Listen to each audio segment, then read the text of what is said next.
I do want to get your reaction to the Epstein story, because there was a report from the Washington Post at 4 o'clock yesterday saying that there are no contacts, between Trump and Epstein. No credible allegation has emerged to connect Trump to any of Epstein's crimes. Yet Wall Street Journal goes on, President Trump right here on Truth Social says they printed a fake letter. He's saying they're not his words, not the way he talks. Those who know the president say that as well.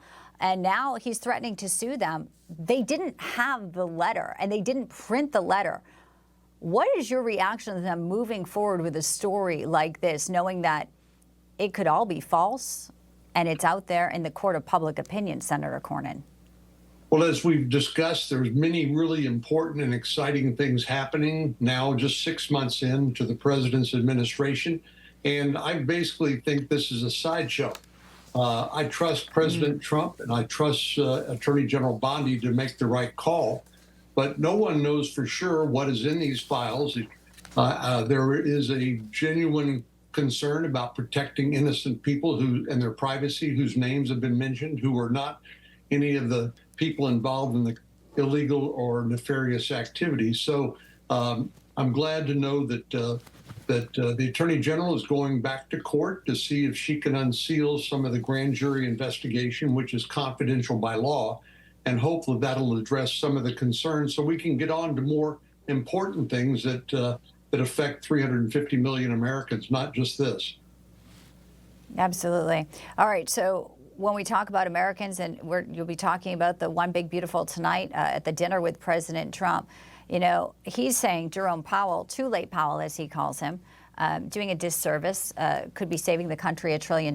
As a member of the Senate Finance Committee, this seems to be not just a war of words anymore, Senator Cornyn. Today, Florida Congresswoman Anna Paulina Luna says she is officially referring Powell to the Department of Justice. This is over that renovations project at the Fed. It's 2.5, I've heard $2.7 billion. Congresswoman Luna believes Powell lied to Congress last month when he said this. Let's play this exchange here.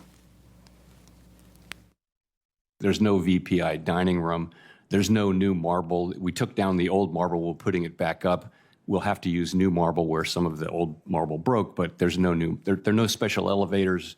They're old elevators that have been there. There are no new water features. There's no beehives, and there's no roof terrace gardens.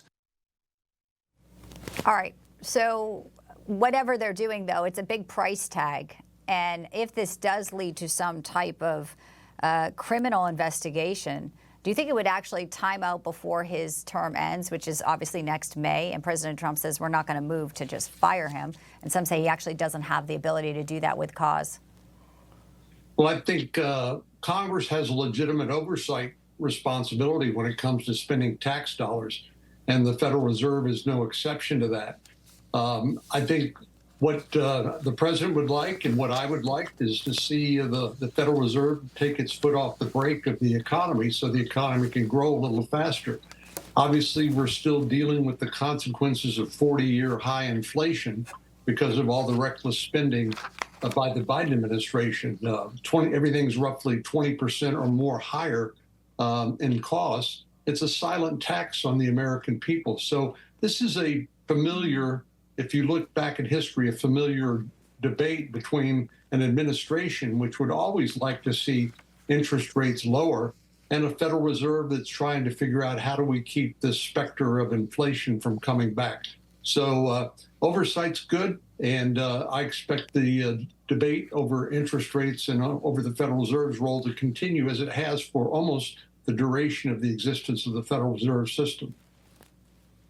Well, she's taking that oversight another step further today with this criminal referral over to the DOJ. So we will watch that play out. Senator John Cornyn, thank you for stopping by today, and enjoy the dinner tonight and the One Big Beautiful Bill victory. Thank you, sir. I will. Thank you so much.